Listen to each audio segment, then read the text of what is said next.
같은 영상을 보고 같은 종목을 샀는데도 결과가 갈리는 순간이 있습니다. 알고리즘이 똑같은 장면을 보여줬을 뿐인데 몇 달 뒤 누군가는 웃고 나는 조용히 무너집니다. 정보는 같았는데 왜 결말만 다를까요? 우리는 보통 이유를 밖에서 찾습니다. 정보가 부족했다거나 시장이 나빴다거나. 그런데 데이터를 들여다보면 책임이 옮겨붙는 자리가 달라집니다. 2025년 말 국내 한 증권 플랫폼에서 일부 고객의 매매 데이터를 요약해 공개한 사례가 있었습니다. 같은 삼성전자 주식을 팔았는데도 결과가 갈렸습니다. 다수는 평균적으로 수익을 기록했지만 일부는 평균 손실을 받았습니다. 종목이 같아도 계좌의 색이 달라진 겁니다. 더 이상한 지점은 따로 있습니다. 수익을 낸 사람들조차 주가의 정점에서 정확히 팔아낸 경우는 생각보다 드물었다는 점입니다. 그렇다면 도대체 무엇이 갈랐을까요? 답은 종목이 아니라 방법에 더 가깝습니다. 정확히는 인간이 시장에서 흔히 반복하는 행동의 구조입니다. 이익이 나기 시작하면 조금만 더 오르기 전에 팔고 싶어집니다. 손실이 커지면 언젠가 오를 거라는 희망 때문에 팔지 못합니다. 그리고 이 조합이 아주 익숙한 형태로 나타납니다. 9번의 작은 수익을 단 한 번의 큰 손실로 한꺼번에 날려버리는 패턴입니다. 이게 투자의 첫 번째 죄입니다. 시장 탓도 정보 탓도 아닙니다. 우리 쪽의 본능이 이미 한번 틀어져 있다는 뜻입니다. 그 본능이 어떻게 작동하는지 이름을 붙이면 더 선명해집니다. 우리 안에서 가장 강하게 움직이는 첫 번째 적은 손실 회피 편향입니다. 인간은 같은 크기의 이익보다 같은 크기의 손실을 훨씬 더 크게 느끼는 경향이 있습니다. 행동경제학의 고전적 연구에서는 100만 원을 얻는 기쁨보다 100만 원을 잃는 고통이 심리적으로 2배 이상 강하게 느껴진다고 설명합니다. 이 감정의 불균형이 판단을 비틀어 놓습니다. 계좌의 수익이 5%만 떠도 마음이 흔들립니다. 다시 떨어지면 어떡하지? 그냥 지금 팔아두자. 반대로 손실이 마이너스 30%까지 커지면 이상하게 또 다른 확신이 생깁니다. 언젠가는 오를 거야. 지금 손절하면 그 순간이 진짜 패배야. 손실 회피 편향은 이렇게 우리를 움직입니다. 이익은 짧게 끊어먹게 만들고 손실은 끝까지 붙들게 만듭니다. 이성적으로는 상승 추세인 자산을 더 오래 보유하고 하락 추세인 자산은 빠르게 정리해야 합니다. 그런데 우리의 뇌는 정반대 방향으로 명령을 내립니다. 두 번째 적은 조금 더 교활합니다. 소유 효과입니다. 잘 쓰지 않는데도 버리지 못하는 물건이 있습니다. 남이 보면 평범하지만 내 손에 들어온 순간 의미가 덧칠됩니다. 주식도 같습니다. 내가 매수 버튼을 누르기 전에는 수많은 종목 중 하나였는데 내 계좌에 들어오는 순간 그 종목은 내 것이 됩니다. 그리고 가치는 실제보다 더 높게 평가되기 시작합니다. 좋지 않은 뉴스가 나와도 애써 외면합니다. 주가가 떨어져도 본질은 변하지 않았다고 스스로를 설득합니다. 문제는 그 설득이 대안까지 지워버린다는 겁니다. 객관적으로 더 나은 선택지가 있어도 내 손안의 종목을 놓지 못합니다. 손실 회피 편향이 손실을 확정하기 싫어서 붙드는 고통 회피라면 소유 효과는 애착 때문에 붙드는 자기 합리화입니다. 둘이 결합하면 계좌는 쉽게 대비됩니다. 빠져나오는 순간을 계속 미루게 만들기 때문입니다. 세 번째 적은 현대 투자자들에게 가장 흔한 형태로 다가옵니다. 분석 마비입니다. 예전에는 정보가 부족해서 투자를 못했지만 이제는 정보가 너무 많아서 움직이지 못합니다. 2025년 이후 시장을 떠올려 보세요. 생성형 인공지능이 산업을 어떻게 바꿀지, 지정학적 리스크가 어디로 튈지, 금리 정책이 어떤 방향으로 꺾일지 하루에도 수백 개의 리포트와 뉴스가 쏟아집니다. 정보의 홍수는 신중함을 주지 않습니다. 오히려 결정을 미루는 기술만 키웁니다. 완벽한 타이밍, 완벽한 확신, 완벽한 근거를 찾다 보면 결국 아무것도 하지 못합니다. 움직이지 않는다는 선택도 선택인데 그 선택은 종종 기회를 놓치는 쪽으로 작동합니다. 손실 회피 편향, 소유 효과, 분석 마비. 이 세 가지 심리 기제가 보이지 않는 손처럼 계좌를 파랗게 물들입니다. 그리고 많은 사람들은 이 덫을 피하려고 다른 이름을 믿습니다. 가치 투자, 장기 투자, 간판만 걸면 자동으로 성공하는 공식처럼 말이죠. 하지만 냉정하게 구분해야 합니다. 장기 투자는 장기 방치가 아닙니다. 한 번 샀다고 해서 영원히 우량주일 보장은 없습니다. 2000년대 초반 필름 카메라 시장의 절대 강자였던 이스트먼 코닥을 떠올려 보세요. 당시 코닥은 누구나 인정하는 우량 기업처럼 보였습니다. 그때 코닥 주식을 사서 장기 투자라는 이름으로 그냥 묻어두었다면 결과는 어땠을까요? 디지털 전환의 흐름을 외면한 코닥은 결국 파산 신청을 했고 주가는 휴지 조각이 되었습니다. 핵심은 장기 보유가 환상이라는 말이 아닙니다. 장기 전략이 효과를 보인 사례는 많습니다. 다만 전제가 있습니다. 기업의 경쟁력과 재무 상태가 여전히 유효한지, 그 이유를 주기적으로 점검해야 한다는 전제입니다. 기업의 가치는 살아있는 생물처럼 변합니다. 내가 처음 그 종목을 샀던 이유, 핵심 투자 아이디어가 지금도 살아있는지 최소한 분기마다 확인해야 합니다. 점검 없는 장기 투자는 전략이 아니라 기도가 되기 쉽습니다. 가치 투자도 마찬가지입니다. 저평가된 종목을 찾는 이론은 아름답습니다. 하지만 현실에서 개인 투자자가 기관보다 먼저 숨은 보석을 찾아낼 확률은 얼마나 될까요? 그들은 전문 분석가와 자본을 갖추고 속도와 정보에서 우위를 떱니다. 개인이 소총 한 자루를 들고 최첨단 장비로 무장한 부대와 맞서는 장면과 비슷합니다. 그렇다고 가치 전략 자체가 허구라는 뜻은 아닙니다. 특정 가치 지표를 활용해 분산 포트폴리오를 구성했을 때 장기간 초과 수익이 관찰된 사례들도 존재합니다. 문제는 많은 개인 투자자들이 빠지는 형태가 따로 있다는 겁니다. 가치 투자가 아니라 영웅서사형 가치 투자입니다. 나만 아는 보석을 단독으로 찾아내 시장을 이기겠다는 이야기. 이 순간 난이도는 급격히 올라갑니다. 정보 격차와 심리적 한계가 겹치면 원칙은 무너지고 확신과 애착만 남기 쉽습니다. 여기서 오래된 비유 하나가 등장합니다. 미인 대회 비유입니다. 주식 투자는 내가 가장 예쁘다고 생각하는 대상을 고르는 게임이 아닙니다. 상금을 타려면 다른 심사위원들, 즉 대중이 예쁘다고 선택할 것 같은 대상을 맞춰야 합니다. 이 비유가 말하는 건 단순합니다. 내 눈에 아무리 저평가된 보석처럼 보여도 시장의 다른 참여자들이 그 가치를 인정하지 않으면 주가는 쉽게 움직이지 않습니다. 결국 가격을 움직이는 힘은 실제 가치만이 아니라 시장에 의해 인정되는 가치입니다. 그래서 목표는 숨은 종목을 발굴하는 데서 끝나지 않습니다. 자금이 어디로 몰리는지, 사람들이 무엇에 의미를 부여하고 있는지 그 흐름을 읽는 쪽으로 이동합니다. 실제로 2025년 상반기 시장에서 주목받은 것은 인공지능 반도체처럼 성장 서사가 강한 섹터들이었습니다. 업종과 국가, 지수별로 예외는 있었지만 큰 자금이 주도 섹터로 쏠리는 구간이 반복적으로 나타난 건 사실입니다. 그래서 결론을 이렇게 바꾸는 편이 더 정확합니다. 주도주만이 정답이라는 말이 아니라 자금의 방향을 읽고 그 구간에서 비중을 기민하게 조절한 투자자들이 평균적으로 더 좋은 성과를 낼 확률이 높아진다는 것.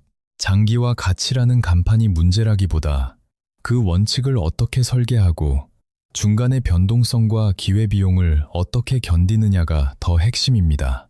여기서 질문이 남습니다. 예측이 어렵고 흐름이 중요하다는 건 알겠습니다. 그런데 언제 사고, 언제 팔아야 할까요? 급등하는 주도 섹터에 올라탔다가 꼭대기에서 물리면 어쩌죠? 그 질문에 대한 답은 복잡한 예측을 줄이고 대응으로 들어가는 것입니다. 그 대응을 매도 원칙으로 형태화한 도구 중 하나가 추적 손절매입니다. 추적 손절매는 이름이 어렵게 들리지만 원리는 단순합니다.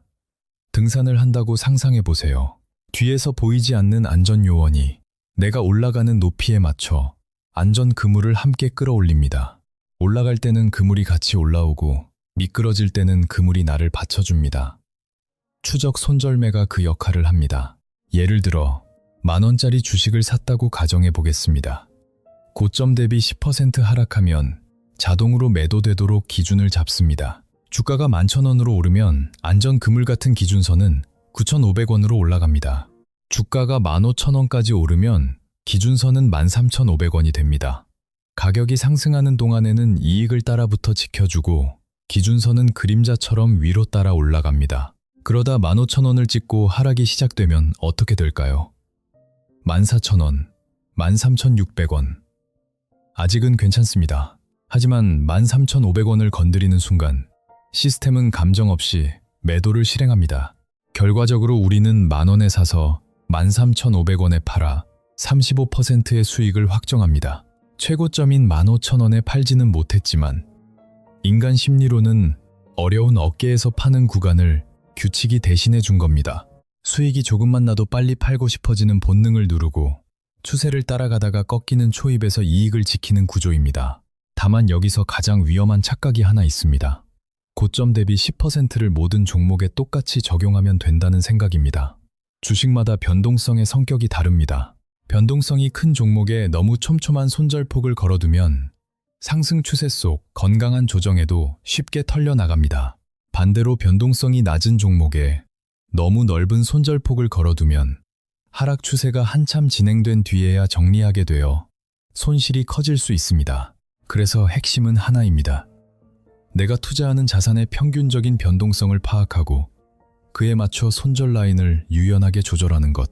실제로 전문 투자자들은 평균 실제 범위 같은 지표를 활용해 변동성을 측정하고 이를 바탕으로 기준을 정합니다. 그리고 분명히 해야 할 점이 있습니다. 추적 손절매는 예측을 줄이고 반응 구조를 만들어주는 강력한 도구이지만 무적의 무기는 아닙니다. 횡보장이나 노이즈가 큰 구간에서는 작은 출렁임에도 잦은 손절이 발생해 성과가 나빠질 수 있습니다.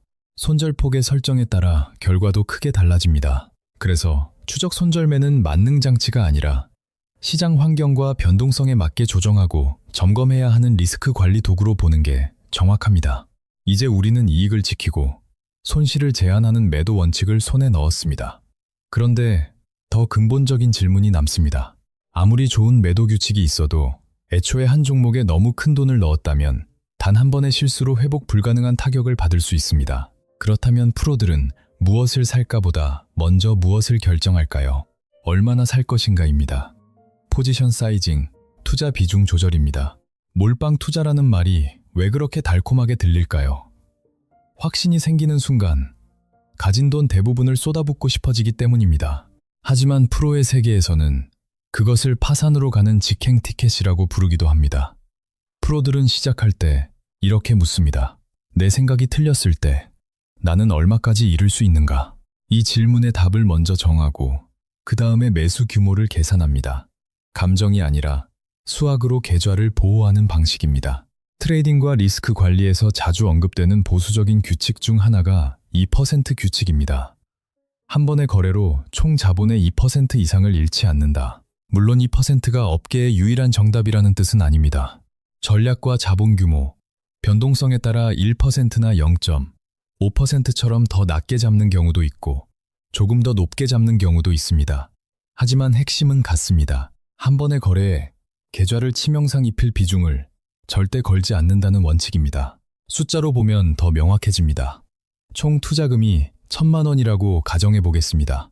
2% 규칙에 따르면 단 한 번의 거래에서 감수할 수 있는 최대 손실은 1,000만 원의 2%, 즉 20만 원입니다. 이 금액을 넘기면 안 됩니다. 이제 아주 유망해 보이는 어떤 종목을 발견했고 매수가 대비 10% 하락하면 손절하겠다고 계획합니다. 그렇다면 이 종목은 얼마만큼 사야 할까요?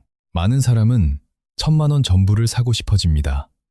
혹은 최소한 500만 원은 넣어야 한다고 생각합니다. 하지만 규칙대로 계산하면 답이 달라집니다. 500만 원어치를 샀다고 가정해 봅시다. 10% 손실이 나면 손실액은 50만 원입니다. 총 자본의 5%를 한 번에 잃습니다. 규칙을 어겼습니다. 그렇다면 얼마를 사야 할까요? 최대 손실액 20만 원을 손절 비율 10%로 나누면 됩니다. 20만 원 나누기 10%는 200만 원입니다. 1,000만 원이 있어도 이 거래에서는 200만 원까지만 매수해야 한다는 계산이 나옵니다. 이게 왜 중요할까요? 이건 의지의 문제가 아니라 구조의 문제이기 때문입니다. 한 번의 거래에 자본의 20%를 거는 투자를 상상해 보세요. 운이 나빠 연속으로 5번만 실패해도 계좌는 사실상 퇴출 수준이 됩니다. 반대로 2% 원칙을 지키면 5번 연속 손실을 봐도 총 자본의 약 10% 정도만 줄어듭니다. 이 정도 손실은 이후 몇 번의 성공으로 만회할 여지가 남습니다. 포지션 사이징은 대박을 터뜨리는 기술이 아니라 어떤 상황에서도 살아남는 생존 기술입니다. 결국 투자는 확률 게임입니다. 아무리 뛰어난 사람도 100% 승리는 불가능합니다.